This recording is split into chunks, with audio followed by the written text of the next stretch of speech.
سوال کیا کسی نے معصوم سے کہ معافی کا اتنا ثواب کا 3 دن سے زیادہ گزر جائیں مومن کو معاف نہ کرے اللہ کی لعنت ہوتی ہے. اتنی سختی. حر کو معاف کیا, بڑے بڑے گنہگاروں کو معاف کیا. واقعات پڑھنے پہ آئیں, کئی واقعات ہیں, گنجائش نہیں ہے. لیکن حکمت جیسے گنجائش نہیں, صرف اشارہ کرو. غیبت کرنا کتنا بڑا گناہ ہے, زنا سے بدتر ہے مردہ بھائی کا گوشت کھانا. لیکن کئی جگہوں پہ فرمایا غیبت کرنا ثواب ہے. کون سی چیز کہاں بری ہے, کون سی چیز کہاں اچھی ہے. اب ثواب کہاں ہے؟ مثلا کسی بندے کے گھر میں بیٹی کا رشتہ آیا, اسے نہیں پتا لڑکا کیسا ہے, آپ کا دوست ہے, آپ سے پوچھ رہا ہے لڑکا کیسا ہے. اب آپ بولو گے نہیں غیبت نہیں کرنا, حسن ظن پھیلاؤ, بہت اچھا ہے. تو کل شادی کی ستیہ ناش ہو گیا بیچاری کا. کہ نہیں یہاں بتاؤ, بندہ بزنس کر رہا ہے, آپ سے کوئی پوچھ رہا ہے امانتاً بندہ کیسا, آپ سچ بتاؤ. مظلوم ہے جس پہ ظلم ہوا ہے, وہ آپ کے ساتھ ہمدردی کرنے آتا ہے, میرے ساتھ یہ ہوا, اس کی باتیں سنو تاکہ اس کا من کیا ہو جائے, ہلکا ہو جائے. مثلا معافی کہاں پر ہے اور کہاں پر نہیں ہے. کیا ہر بندے کو معاف کر دیں؟ یزید کو ہی معاف کر دیں؟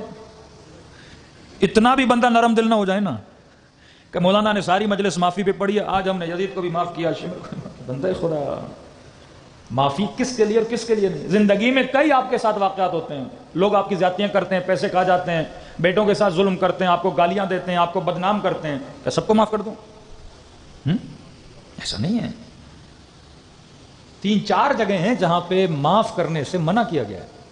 3-4 جگہیں, 2 جگہیں بتا رہا ہوں, باقی وقت نہیں ہے. فرمایا العفو للمقر لا للمصر. معافی کس کے لیے ہے؟ مقر کے لیے, جو اقرار کرے کہ میں نے غلطی کی ہے. کسی نے میرے مولا سے پوچھا نا, مولا اتنے بڑے بڑے ظالم تھے, خدا کی رحمت کا دائرہ تو بڑا وسیع ہے. اب کئی لوگوں نے میری پرانی مجلسوں سے کلپ کاٹ کے میرے خلاف بھی چلائیں کہ مولانا نے شمر کو معاف کروا دیا اور یزید کو. پوری بات میری بتائی نہیں کسی کو. کہ مولا اتنے بڑے بڑے ظالم ہیں اور خدا کی رحمت تو بہت بڑی ہے نا. آتے تھے نا معصومین سے کہ بھائی مثلا سوئی کے سوراخ سے خدا اونٹ کی قطار گزار سکتا ہے, انڈے میں دنیا ڈا, ایسے ایسے سوالات. یہ بھی کائنڈ آف دیز کوشچنس تھے کہ خدا تو ہر نمرود فرعون معاف کر سکتا ہے. امام نے کہا اللہ قدرت رکھتا ہے, ہر کام کی قدرت رکھتا ہے, معافی کی بھی قدرت رکھتا ہے. کہ پھر اس کا مطلب یہ خدا معاف کرے گا. کہ دیکھو معاف کرنے کے لیے بندے کا توبہ کرنا ضروری ہے. پوری زندگی بندہ گناہ کرے اور بغیر توبہ مر گیا, معافی نہیں ہے نا. کیوں علی کہتے ہیں ہر شب جمعہ دعائے کمیل پڑھ, تیری موت کا پتہ نہیں. توبہ کرنا, ہر مجلس میں آ کے گریا کرنا. کہ العفو للمقر. یزید نے کب توبہ کی, شمر نے کب توبہ کی؟ یہ مرتے دم تک بدبخت رہے اور شقی رہے. دوسرا قتل نفس زکی, قتل امام کی معافی ہے ہی نہیں. آخر تک امام شمر کو کہتے رہے چھری اگر گلے پہ چل گئی نا اب تک مہلت ہے, چھری چلانے سے پہلے. لیکن چھری چل گئی تو معافی نہیں. آواز دینے سے پہلے کہنے لگے جسے جانا ہے مجھے چھوڑ کے چلا جائے. لیکن جب آواز دوں گا نا حل من ناصر ینصرنا, سنو گے حجت تمام ہو گئی, پھر کیسی معافی؟ العفو للمقر.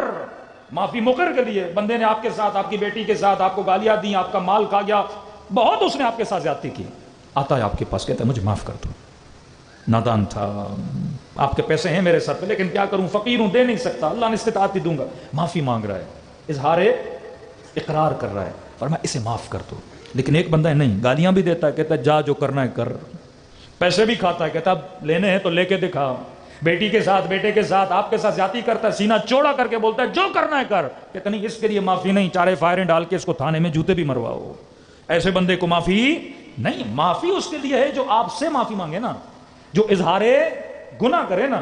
بیوی ہے, اس نے بڑی زیادتی کی ہے, مثلا شوہر کے ساتھ آتی ہے, کہتی ہے مجھ سے غلطی ہو گئی, معاف کر دو, معاف کر دو. شوہر ہے بیوی کے ساتھ زیادتی کی ہے, جاتا ہے, کہتا ہے مجھ سے غلطی ہو گئی, کیا کر دو, معاف کر دو.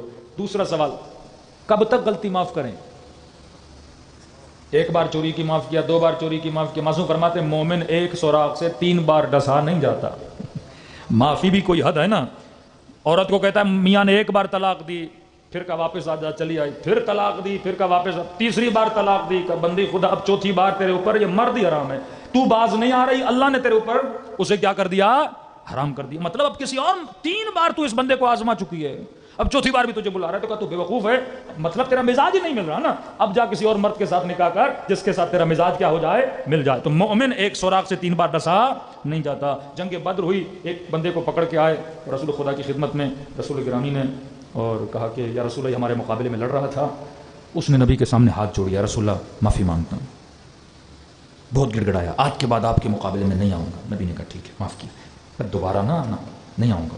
جنگ احد ہوئی، پھر آیا، پھر لوگوں نے پکڑا، پھر وہی ڈرامے بازی، یا رسول اللہ غلطی ہو گئی، پھر نبی نے کہا نہیں، العفو للمقر لا للمصر، جو بار بار اپنی خطا پہ اصرار کرے اس کے لیے معافی نہیں ہے، ایسی سزائے موت سنائی جائے۔ تو انسان دیکھے کہ میں معاف کسے کر رہا ہوں اور کب کرنا ہے اور کتنی بار کرنا ہے۔ بار بار معاف کرو گے، بندہ غلطی کرے گا، نوکر غلطی کرے گا، چپڑاسی غلطی کرے گا، تو آپ کی زندگی کو جہنم بنا دے گا۔ تو اہل بیت نے کیا بتایا ہے؟ اصول بتائیں، اصولوں کو فالو کریں گے، دنیا بھی کامیاب، آخرت بھی